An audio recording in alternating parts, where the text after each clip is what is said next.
Bismillahirrahmanirrahim. Assalamualaikum warahmatullahi wabarakatuh. Al-Fatihah ila ruhi sayyidina wa habibina wa syafi'ina Rasulillah Sayyidina Muhammad ibn Abdillah sallallahu alaihi wa ala alihi wa ashabihi wa azwajihi wa dhurriyyatihi أن الله يعلي درجاتهم بالجنة وينفعنا بأسرارهم وأنوارهم وعلومهم ونفحاتهم وبركاتهم في الدين والدنيا والآخرة ويجعلنا من حزبهم ويرزقنا محبتهم ويتوفانا على ملتهم ويحشرنا في زمرتهم بالعافية وسلامة لهم الفاتحة. أعوذ بالله من الشيطان الرجيم. بسم الله الرحمن الرحيم. الحمد لله رب العالمين الرحمن الرحيم مالك يوم الدين إياك نعبد وإياك نستعين اهدنا الصراط المستقيم صراط الذين أنعمت عليهم غير المغضوب عليهم ولا الضالين آمين. Bismillahirrahmanirrahim. Nawaitu ta'alluma wa ta'lima wa tadhakkura wa tadhkira wa nafa'a wal intifa'a wal ifadata wal istifadata wal hitha ala tamassuki bi kitabillahi wa sunnati rasulillah sallallahu alaihi wasallam wa du'a ilal huda wa dilalata alal khairi ibtigha'a mardatihi wa qurbihi wa thawabihi wa husnil khatimah ma'a lutfi wal afiyah salahil aqibah. Bismillahirrahmanirrahim. Alhamdulillahirabbil alamin. Wassalatu wassalamu ala asyrafil anbiya'i wal mursalin sayyidina wa habibina wa syafi'ina wa maulana Muhammadin wa ala alihi wa sahbihi ajma'in. Amma ba'du. Qala musanniful kitab Habibul Imam Al-Habib Utsman bin Abdullah bin Aqil bin Yahya rahimahullahu wa nafa'ana bihi wa bi ulumi fid darain. Allahumma aftah qulubana futuhal arifin wa bi hikmatika wa ansur alaina bi rahmatika ya arhamar rahimin. Ila an qala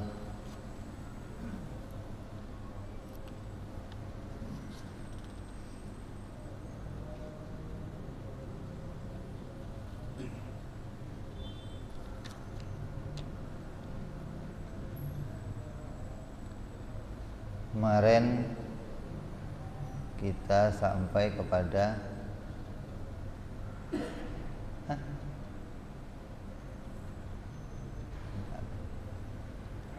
yang keras dong ngomongnya.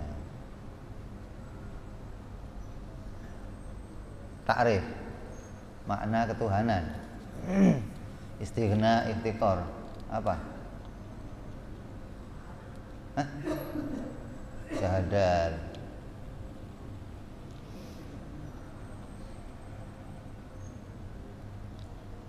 Kemarin kita membahas makna dua kalimat syahadat.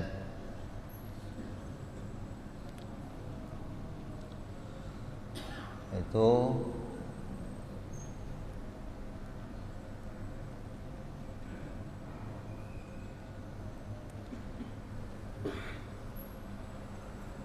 sampai kepada pembahasan pengertian ketuhanan. Apa sih Tuhan? Apa sih ilahun? Kalau kita baru masuk Islam, menerjemahkan la ilaha illallah, biasa tidak ada Tuhan kecuali Allah. Tapi setelah ngaji ini nanti maknanya menjadi la ma'buda bihaqqin illallah. Tidak ada yang berhak disembah kecuali Allah. Itu takrif secara umum, takrif yang diambil dari seluruh agama. Jadi orang yang beragama akan meyakini Tuhan itu siapa? Tuhan itu adalah zat yang berhak untuk disembah. Nanti mau nanya agama mana saja akan mengartikan begitu. Tuhan itu apa? Tuhan itu zat yang berhak untuk disembah. Itu namanya Tuhan.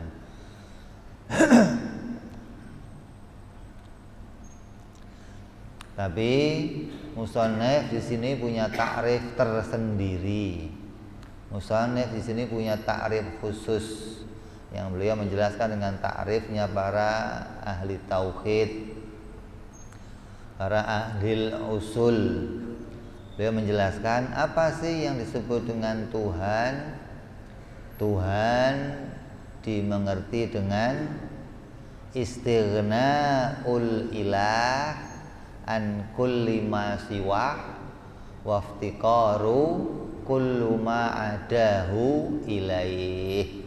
Tuhan itu apa? Tuhan itu adalah zat yang tidak butuh kepada segala sesuatu dan segala sesuatu membutuhkan Dia. Gitu loh. Apa sih yang dimaksud Tuhan?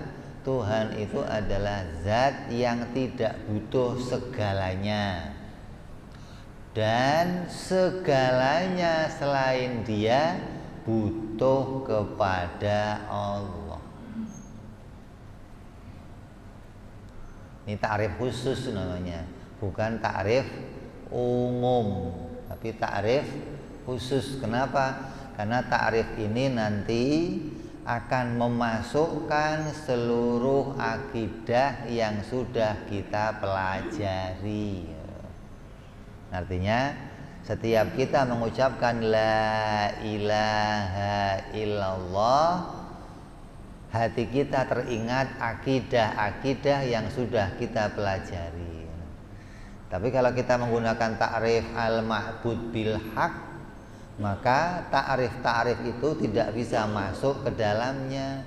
Akidah yang kita kaji tidak bisa masuk ke dalamnya, karena ta'rif itu tidak bisa mendasari masuknya semua akidah-akidah yang jumlahnya 50.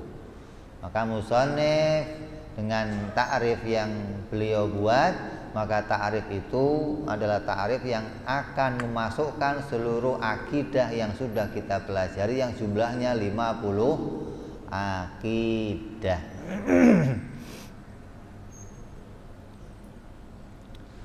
Jadi Tuhan ditakrif dengan dua macam takrif. Yang pertama, zat yang tidak butuh kepada segalanya. Yang kedua, segalanya butuh kepada Dia, butuh kepada Allah. Dua macam takrif nih. Yang pertama, istighna, yaitu zat yang tidak butuh segalanya. Karena Allah tidak butuh segalanya, maka wajib bagi Allah ada 11 sifat. Karena Allah tidak butuh segalanya, maka masuk ke dalam ta'rif ini 11 sifat yang wajib. 11 sifat yang wajib. Lalu karena segala sesuatu itu membutuhkan Allah, maka wajib pada Allah ada 9 sifat. 9 ditambah 11 berapa? 20. Nah, yang kita pelajari adalah 20 sifat wajib bagi Allah. Jadi 20 sifat wajib itu membentuk 2 makna ini. Yang pertama makna dia tidak butuh segalanya. Yang kedua segalanya butuh kepada dia. Ya, jadi yang kita pelajari itu wujud kita baqa mukhalafatul hawadisi sampai mutakaliman, ya. Itu wajibnya jumlahnya 20. Itu membentuk makna ketuhanan. Kalau ngajinya baru sampai apal-apalan wujud kidam bakok doang, ya belum bisa membentuk makna itu. Kayak anak-anak kita lah, apal wujud kidam bakok, ya belum membentuk makna apa-apa. Ya? Tapi ketika sampai kepada akhir, kemudian disimpulkan, masuk dalam takrif musonif, barulah kita tahu, oh ternyata 20 yang kita pelajari itu membentuk makna ketuhanan. Yang pertama membentuk makna dia tidak butuh segalanya. Yang kedua membentuk makna segalanya butuh kepada dia. 11 sifat yang menunjukkan Allah tidak butuh segalanya. Apa saja? Yang pertama wajibul wujud, wajibul qidam, wajibul baqo, wajibul mukhalafah lil hawadis, wajib qiyamuhu binafsih, sama basor kalam, sami'an basiron mutakaliman. 11 sifat tuh. 11 sifat membentuk makna Allah tidak butuh segalanya. Terus 9 sifat wahdaniyah, kudrat, iradat, ilmu, hayat, qadiran, muridan, aliman, hayyan. 9 sifat membentuk makna Allah tidak butuh segala sesuatu, membutuhkan kepada Allah. Jadi sempurna tuh. Semua 20 yang kita pelajari masuk semuanya ke dalam maknanya ketuhanan. Makna ilahun, makna Tuhan. Jadi kalau kamu memasukkan makna itu ke dalam la ilaha illallah, akan jadi bunyinya makna itu menjadi tidak ada zat yang tidak butuh kepada segalanya dan segalanya membutuhkan dia kecuali Allah. Kalau kamu sudah ngaji, maka definisi la ilaha illallah menjadi ini, terjemahnya menjadi ini. Jadi jangan nerjemahin la ilaha illallah tidak ada Tuhan kecuali Allah, itu baru masuk Islam. Belum mengerti definisi ketuhanan. Nah, kamu yang sudah ngerti definisi ketuhanan, ya gunakan definisi itu untuk menjelaskan apa sih Tuhan. Oh, Tuhan itu yang tidak butuh segalanya dan segalanya butuh Dia. Kalau kita mau masukkan ke makna gimana? Oh, berarti la ilaha, tidak ada zat yang tidak butuh kepada yang lain dan yang lain butuh kepada Dia, illallah, kecuali hanya Allah. Jadi yang lainnya selain Allah bagaimana? Bukan Tuhan. Kalau bukan Tuhan apa? Makhluk. Kalau bukan Tuhan, makhluk. Karena nggak ada lainnya selain Tuhan, ya makhluk. Nggak ada setengah Tuhan, setengah makhluk, ada? Nggak ada. Adanya kalau nggak Tuhan, ya makhluk. Jadi segalanya makhluk, Allah nggak butuh.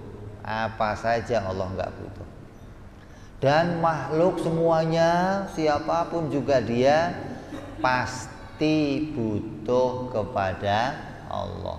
Mau itu orang kafir, mau itu jin, mau itu malaikat, mau itu dedemit, mau itu genderuwo, mau itu hutan, gunung, batu, mau diakui nggak diakui, semuanya butuh kepada Allah.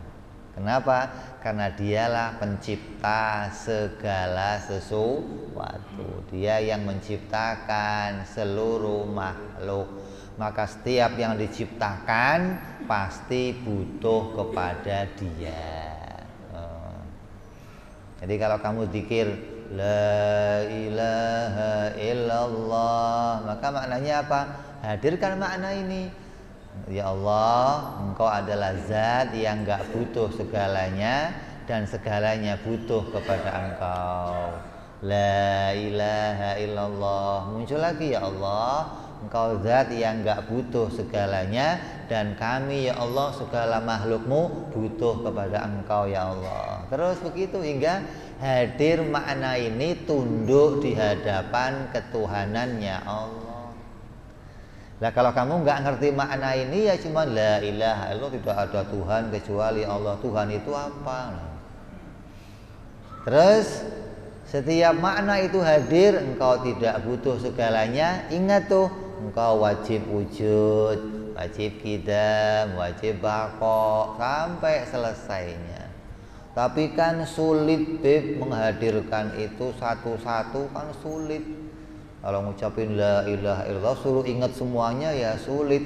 Kalau kesulitan yang ngucapinnya satu-satu, nggak usah borongan, emang lu pemborong.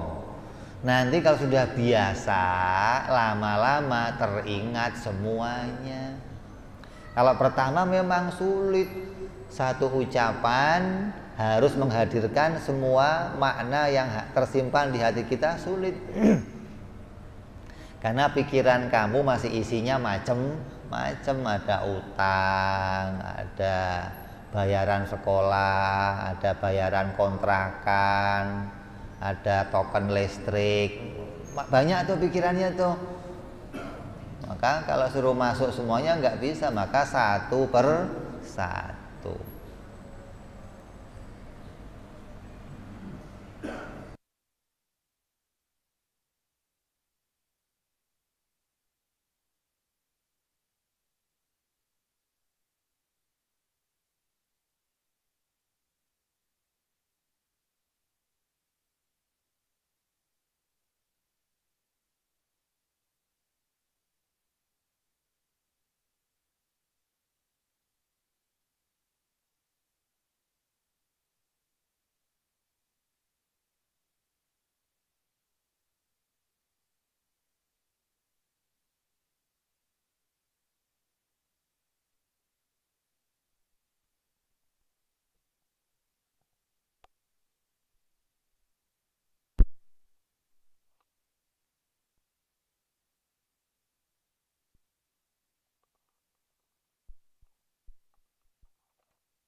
Caranya gimana? Ya ucapinnya satu per satu. Gimana? Habib Utsman mengajarkan la wajibul wujud illallah. Zikir pertama nih, la ilaha illallah, maknanya tidak ada yang wajib wujudnya kecuali Engkau ya Allah. Tidak ada yang wajib kidamnya kecuali Engkau ya Allah. Tidak ada yang wajib bakoknya kecuali Engkau ya Allah. Gitu loh. Zikirnya sama, la ilaha illallah. Tapi makna yang muncul di hatinya satu persatu sifat-sifat itu kita hadirkan.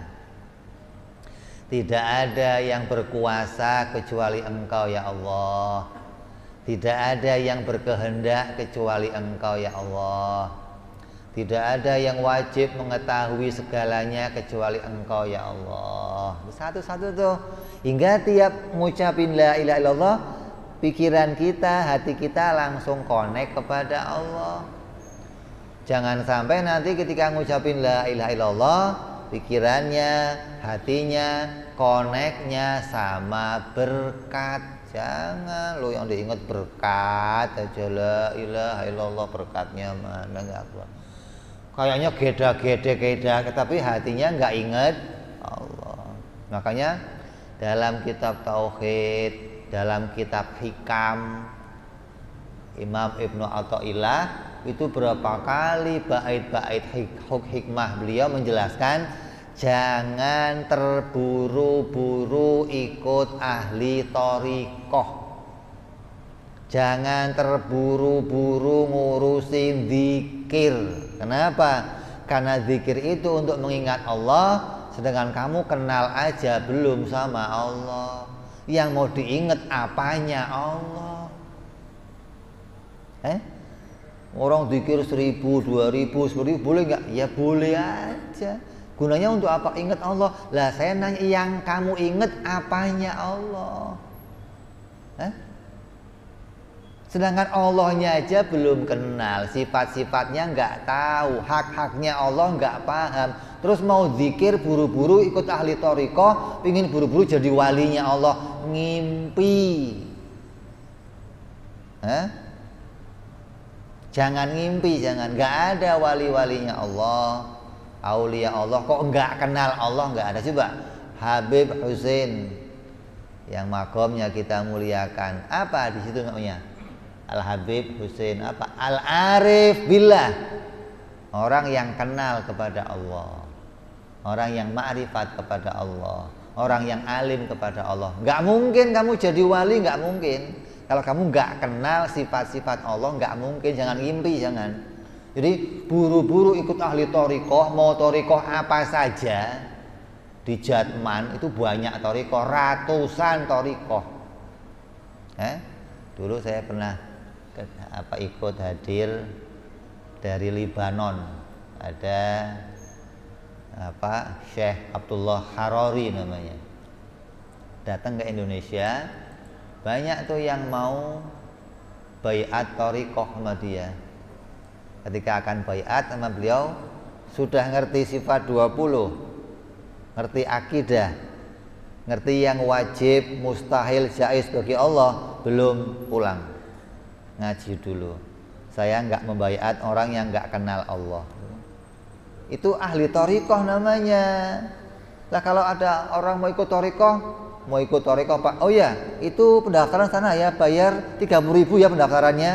Itu bukan ahli thariqah, itu organisasi namanya. Urusannya keuangan masuk, nggak dicek ini orang ahlinya apa, ngerti apa, sampai mana ilmunya, yang penting masuk dulu. Kayak orang pakai jaring loh, jaring yang penting ketangkep dulu orangnya, yang lain belakangan. Thariqah apa begitu?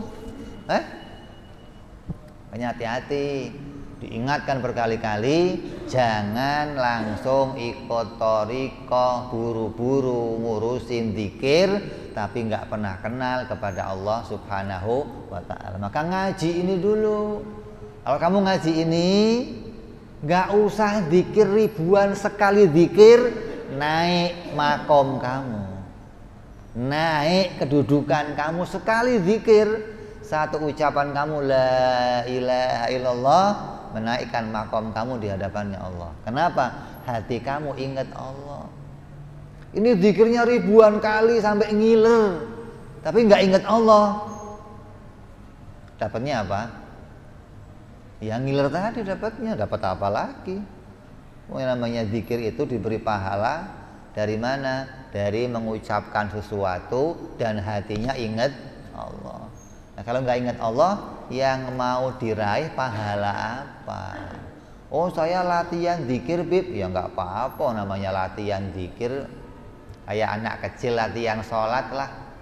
Diberi pahala nggak? Ya enggak, namanya latihan, gimana sih?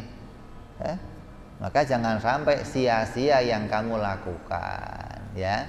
Jadi zikirnya setiap ngucapin satu kalimat la ilaha illallah, munculkan makna di hati kamu.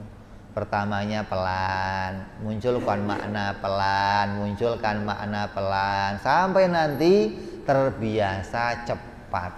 Makanya disunahkan kalau zikir la ilaha illallah, pertamanya mesti panjang, la ilaha illallah. Kenapa? Fungsi dipanjangkan untuk menghadirkan makna di hati. Ketika sudah biasa makna, baru cepat la ilaha illallah, la ilaha illallah. Satu-satu makna itu hadir dalam hati kita.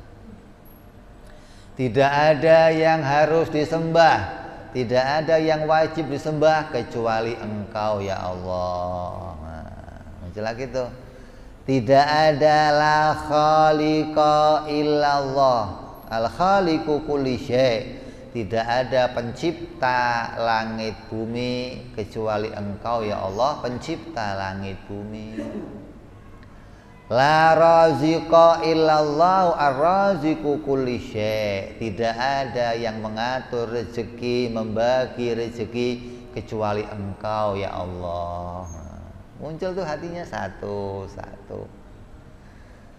La muhyi illallah al-muhyi kulli syai'. Tidak ada yang menghidupkan saya kecuali Engkau ya Allah.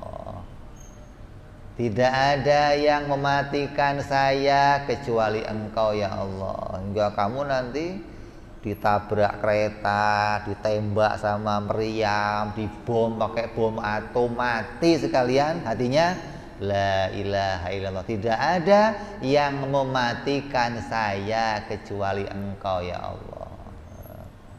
Banyak yang kelewat nih makna ini. Apa? Ada orang sakit,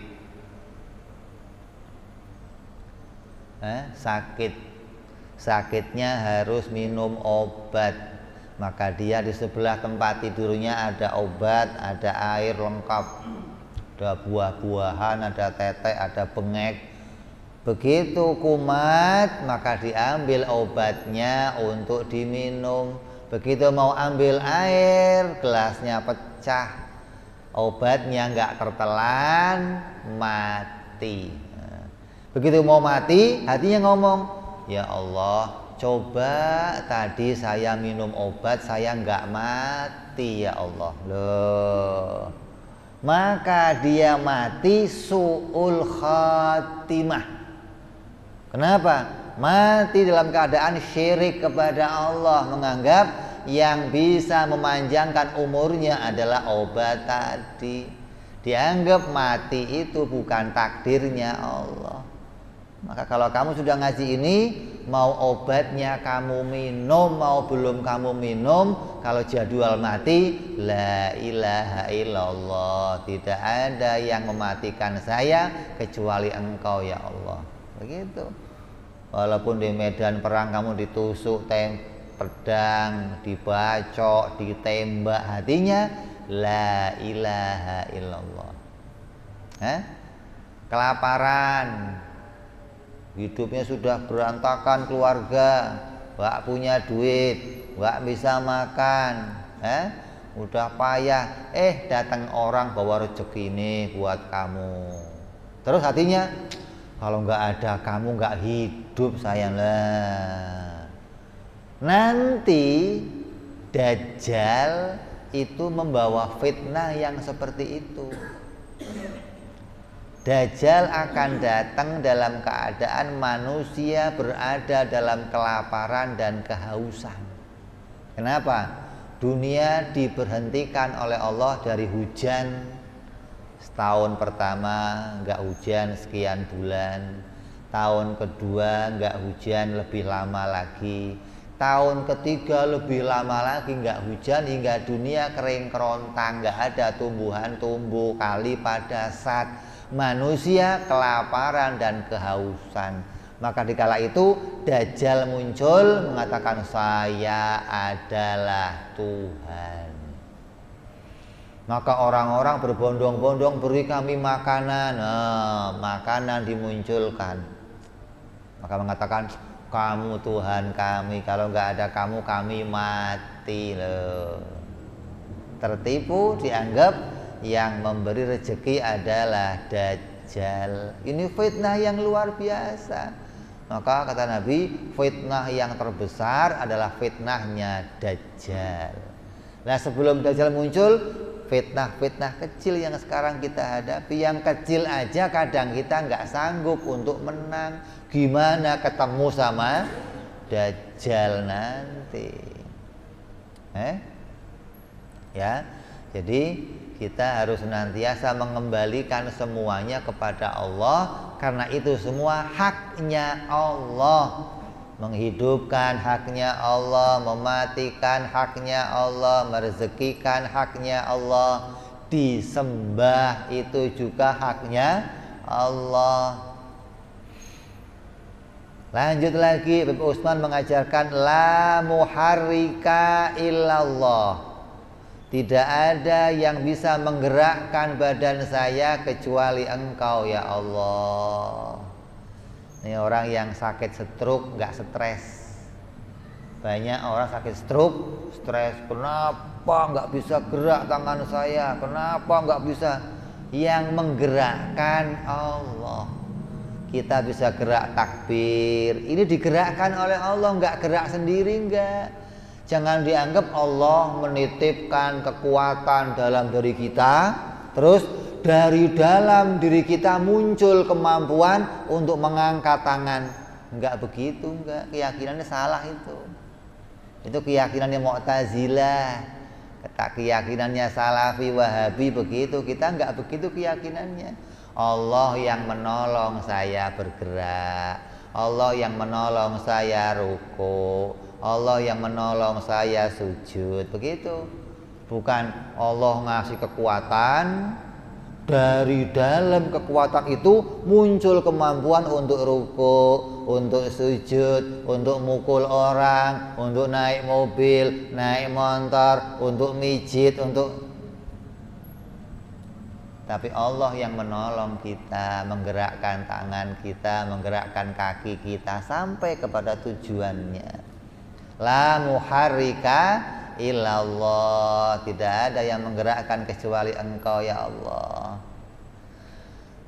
La musakina illallah. Tidak ada yang mendiamkan diri saya kecuali Engkau ya Allah.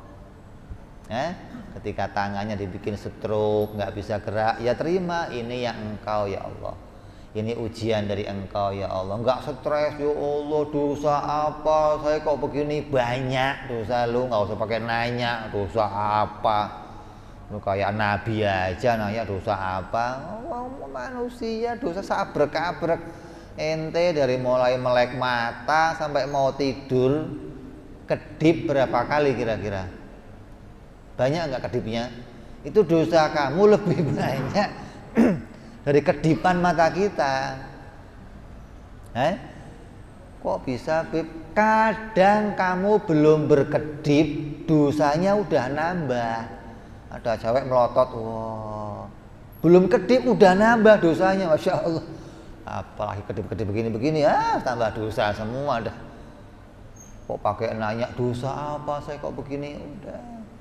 Allah menjadikan ujian sesuai dengan kehendaknya. Untuk apa diuji oleh Allah?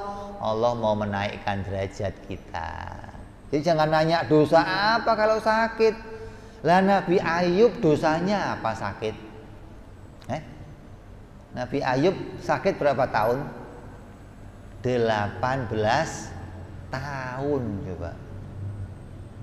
Bukan tanggung-tanggung, 18 tahun sakit Nabi Ayub.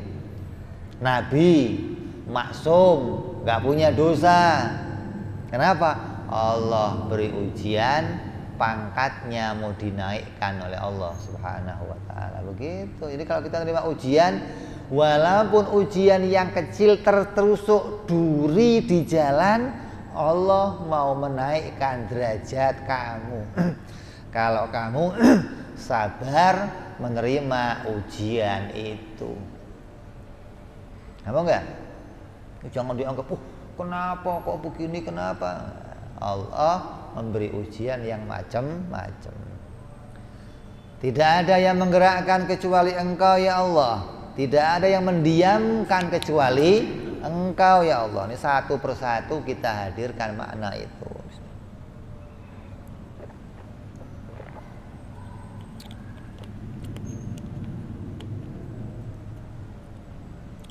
Terus la nafi'a illallah, tidak ada yang bisa memberikan manfaat kecuali Engkau ya Allah. Kita punya anak, anaknya manfaat itu dari Allah. Kita punya istri, istrinya manfaat itu dari Allah. Kita punya harta, hartanya manfaat dari Allah. Kita punya rumah, rumahnya manfaat dari Allah. Bukan hasil kita sendiri, bukan. Anak itu bisa manfaat bukan karena didikan kita, bukan. Saya mendidiknya, dari kecil saya didik, saya sekolahin, saya sampai bekerja. Banyak orang yang demikian, begitu lulus sekolah dia bekerja dapat duit, lupa sama emak bapaknya, berada di ketek istrinya. Emaknya sakit hati, udah kuat didik, udah saya kasih pelajaran, kasih begitu. Kenapa? Yang bikin anak itu jadi anak yang manfaat adalah Allah. Begitupun sebaliknya, la dharra illallah, tidak ada yang menjadikan madarat kecuali Allah.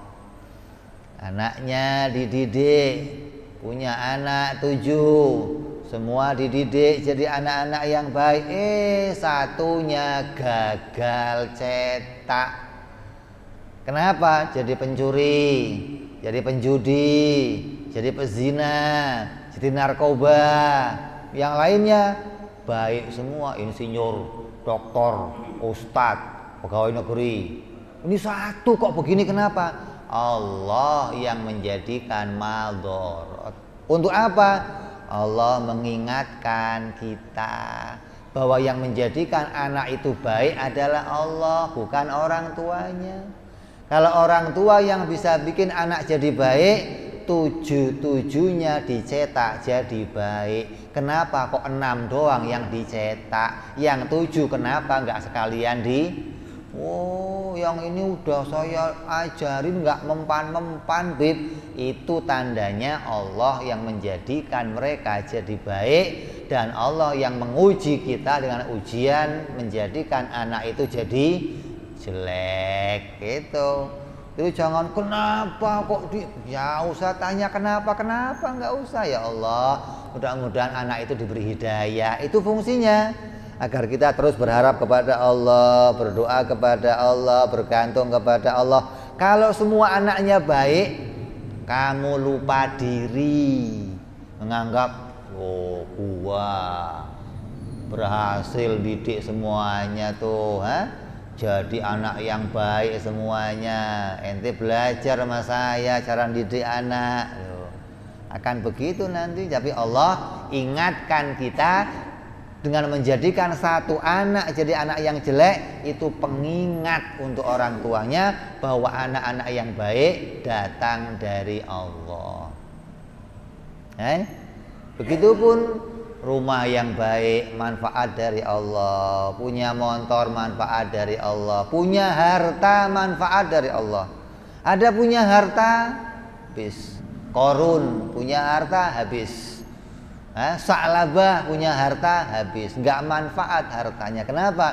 Allah yang menjadikan harta itu manfaat. Ada orang kerja di bank, ada orang kerja tempat judi, ada orang kerjanya maling, duitnya banyak, ada orang korupsi, duitnya banyak, tapi hartanya nggak ada yang manfaat. Kata orang, duit jin dimakan setan, datang dari mana, keluarnya kemana, nggak ngerti, tahu-tahu habis. Malah duit yang halal kebawa-bawa semuanya untuk berobat rumah sakit, untuk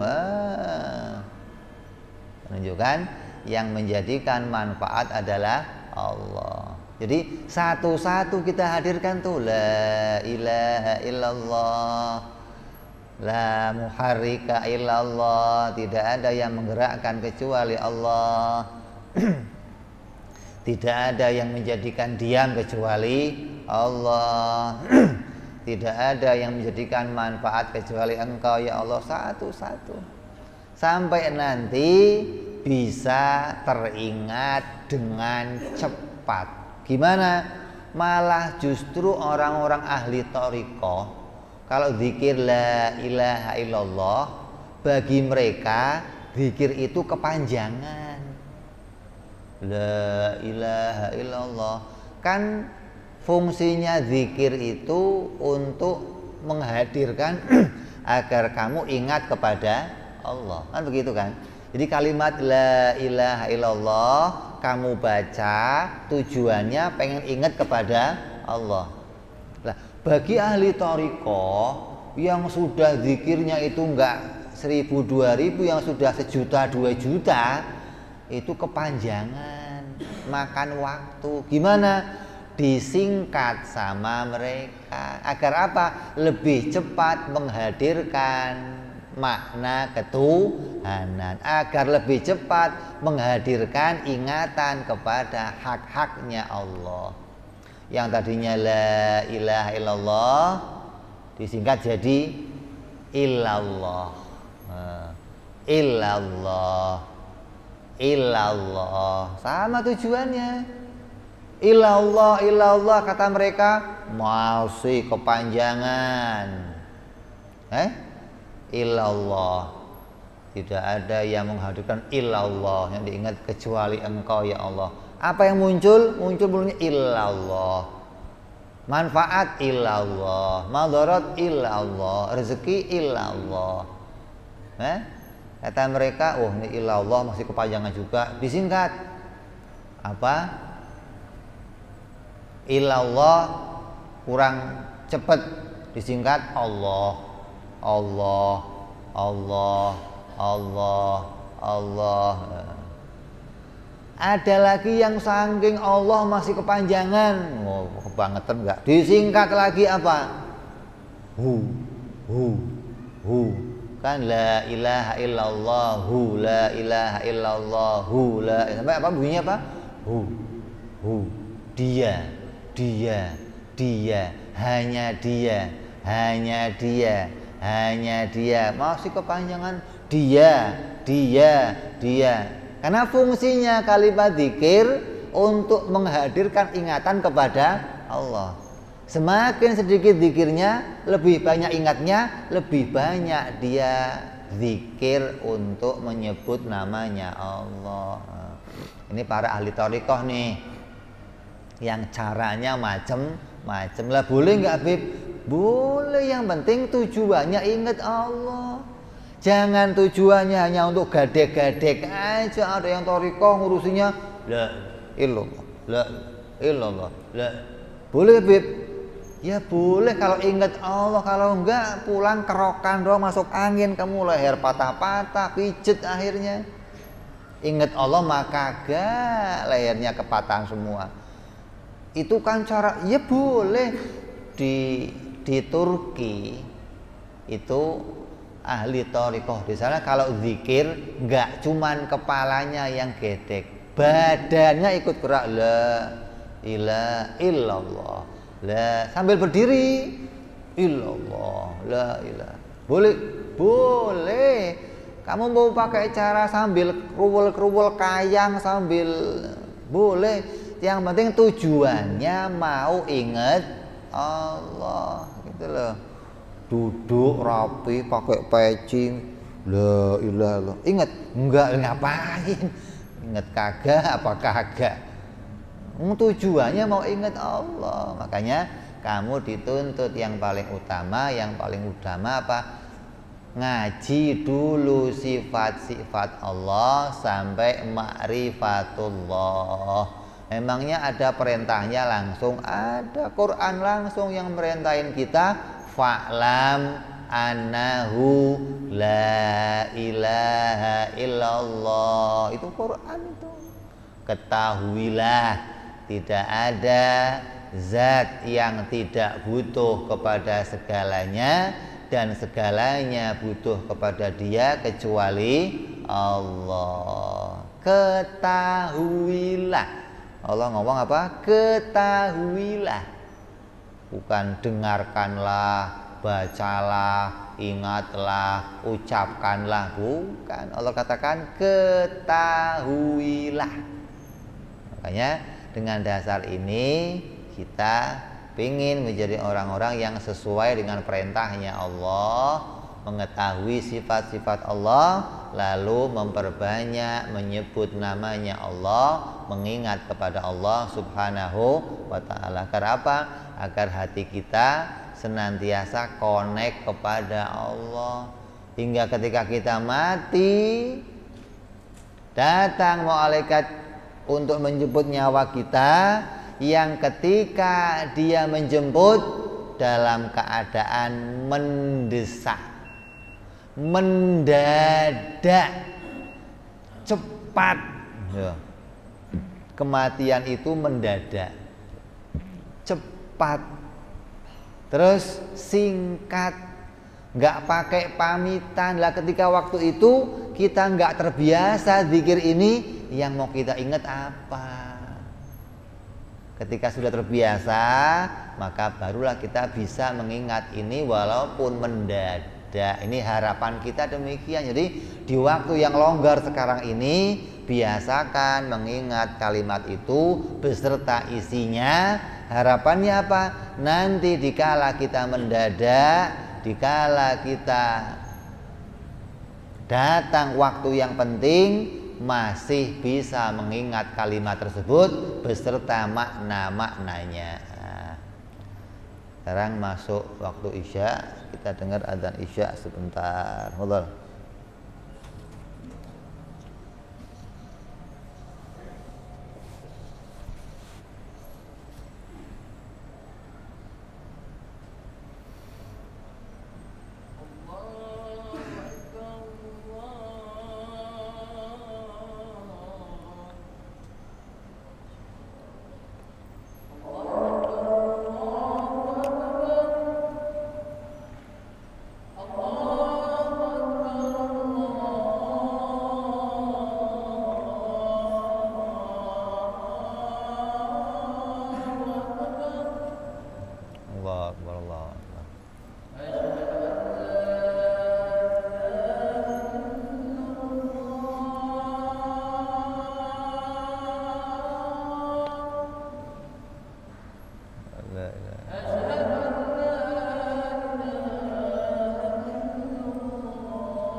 anna Muhammadar Rasulullah.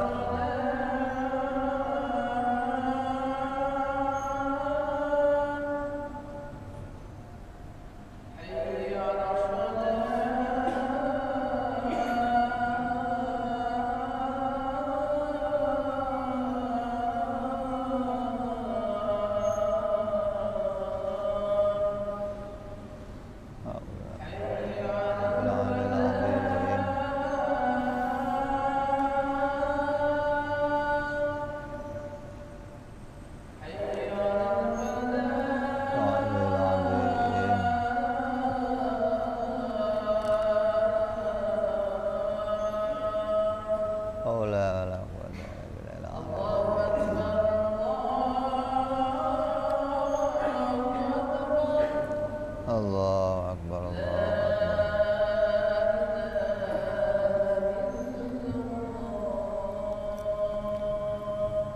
La ilaha illallah Muhammadur Rasulullah sallallahu alaihi wasallam. Allahumma rabba hadhil da'wati tamma salatil qa'imah ati sayyidina Muhammadil wasilata wal fadilah wa syarafa wa darajatal aliyata rafi'ah wa badhul maqamal mahmud alladhi wa'ata ya arhamar rahimin. Rabbi ighfirli wa li walidayya, Rabbi ighfirli wa li walidayya, Rabbi ighfirli wa li walidayya ya Allah.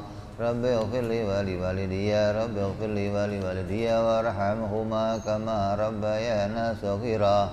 Allahumma barik lana wa fi auladina wa hafadhum wa la tadurruhum warzuqna birrahum wa fiqhum li ta'atik. Allahumma barik lana wa lahum fil hal wal ma'al wal iyal bijahi kabiril muta'al. Wa sallallahu ala sayyidina Muhammadin wa ala alihi wa sahbihi wasallam walhamdulillahi rabbil alamin. Kita teruskan sedikit sambil menunggu yang pada sunnah.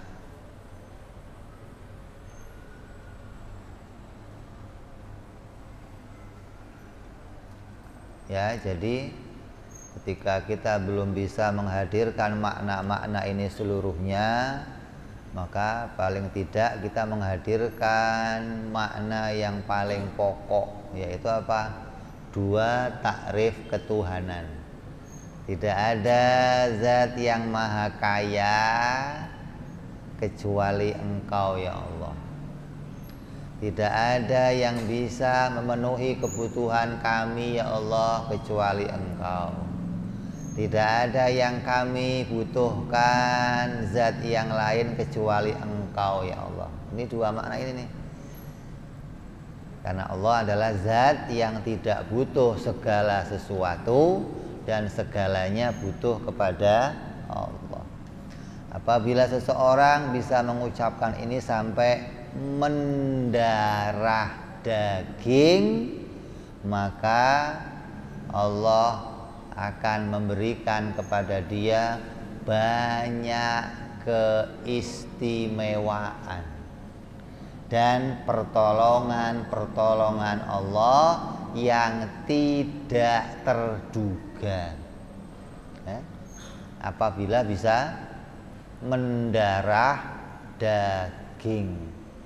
Mendarah daging itu maksudnya bukan kayak yang diceritakan kayak Siti Jenar tuh, begitu disembelih darahnya muncrat, darahnya membentuk la ilaha illallah. Itu repot ngetesnya, masa mesti dibolok dulu, kamu kan repot, nggak usah pakai begitu. Terus gimana caranya untuk mendarah daging, Bib? Darah itu digambarkan hati, kan hati itu gumpalan darah. Daging digambarkan bibir. Mendarah daging maksudnya bibir dan hati connect, gitu loh. Asal mulutnya bunyi, hatinya ingat. Asal hatinya ingat, mulutnya spontan bunyi loh. Itu dimaksud adalah mendarah daging. Mulutnya ngomong Allah, hatinya ingat engkau yang berhak disembah. Mulutnya ngomong lagi Allah, hatinya ingat tidak ada yang merezekikan kecuali engkau ya Allah. Muncul lagi mulutnya ngomong, hatinya ingat engkau maha kaya ya Allah. Terus begitu. Jadi mulut dan hati itu jadi satu. Kalau kita kan selama ini belum apa enggak? Belum apa enggak? Kamu kan asal ngomong Allah, ngomong baca Fatihah, baca Subhanallah, mulutnya sudah bunyi, tapi pikirannya, hatinya belum connect. Mana contohnya? Waktu sholat. Waktu sholat kamu rukuk zikir, sujud zikir, i'tidal zikir. Saya tanya, waktu zikir inget apa? Inget Allah apa inget kontrakan? Inget Allah apa inget bini yang kabur? Inget Allah apa inget kerjaan baru dipecat? Itu berarti mulut kamu dan hati kamu belum connect. Apabila connect bagaimana? Apapun yang mulut itu ucapkan, hati menyambutnya dengan ingatan. Itu namanya mendarah daging. Ini perlu dilatih. Nggak bisa tiba-tiba. Latihannya seumur hidup. Makanya kenapa tiap hari kita hikmahnya dihidupkan lagi oleh Allah, melek, bangun lagi, malam nanti melek lagi, hidup, bangun lagi. Untuk apa? Itu latihan mati. Latihan bangkit dari kehidupan. Coba kamu kalau mau mati gimana sikapnya? Kadang kita semakin malam semakin lupa sama Allah. Begitu bangun tidur, ada juga bangun tidurnya aja nggak inget Allah. Asal bangun tidur lihat jam 8. Bini dimaki-maki, goblok terlambat gua berangkat. Bukan inget subuh gimana tadi, sholat apa enggak. Syukur ya Allah, dihidupkan lagi ya Allah, Oh nggak ada begitu nggak ada. Ini orang yang hatinya nggak connect kepada Allah ya begitu. Bangun tidurnya yang diingat dunia, mau tidurnya yang diingat dunia.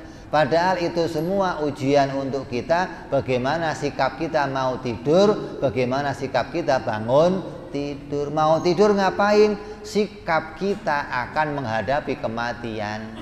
Bangun tidur, sikap kita nanti dibangkitkan dari kubur oleh Allah. Itu latihannya tiap hari sampai berhasil. Ada yang umurnya 40 tahun, 50 tahun, 60 tahun, 70 tahun. Ngukurnya apa? Berhasil atau belum? Kalau belum, ya Allah panjangin lagi usianya. Ya Allah belum berhasil, ya Allah begitu. Sampai berhasil mendarah daging antara lisannya dan hatinya dalam mengucapkan la ilaha illallah, mengingat kepada Allah. Hingga mau tidurnya ya siap-siap ingat Allah, bangun tidurnya juga ingat Allah. Banyak kisah-kisahnya ulama, wali-walinya Allah yang ketika mau mati udah siap-siap. Imam Ghazali bagaimana mau mati udah nyiapin kain kafannya dibawa. Dia waktunya tahu 40 hari lagi saya mau mati, dibawa terus tuh. Kok tahu? Lah ya wong connect terus sama Allah. Ada ilham dari Allah, ada berita dari Allah. Ada yang sudah siap-siap, rumahnya suruh dibersihin, pintu dibukain. Ada apa?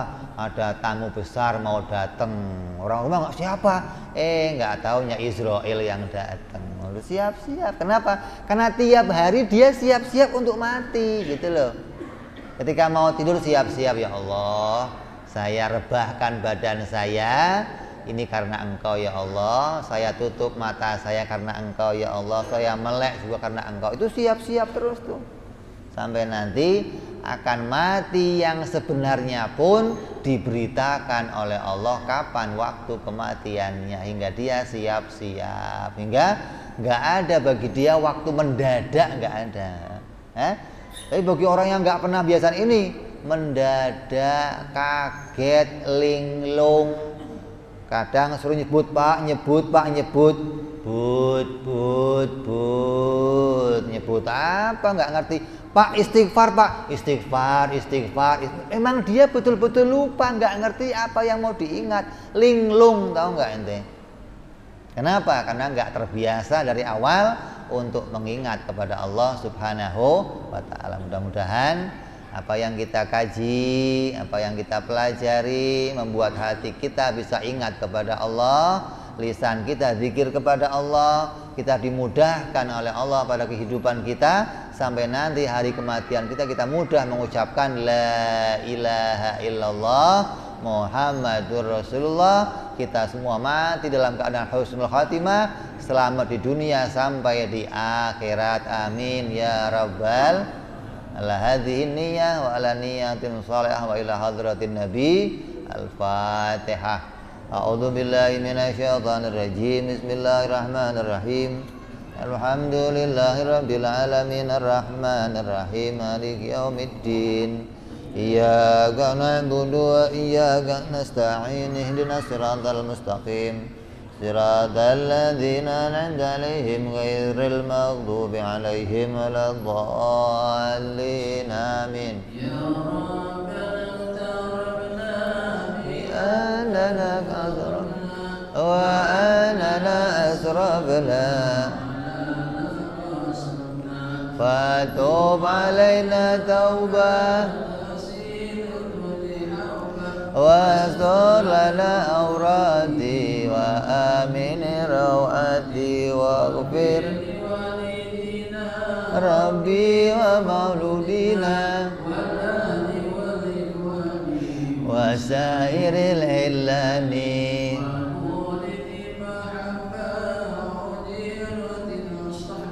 والمسلمين أجمعين ربي اسمع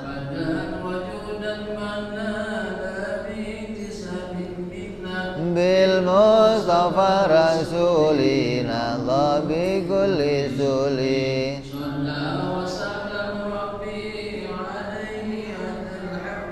wa alihi wa sahbihi dada tasi suhbi lil bali wa tanahi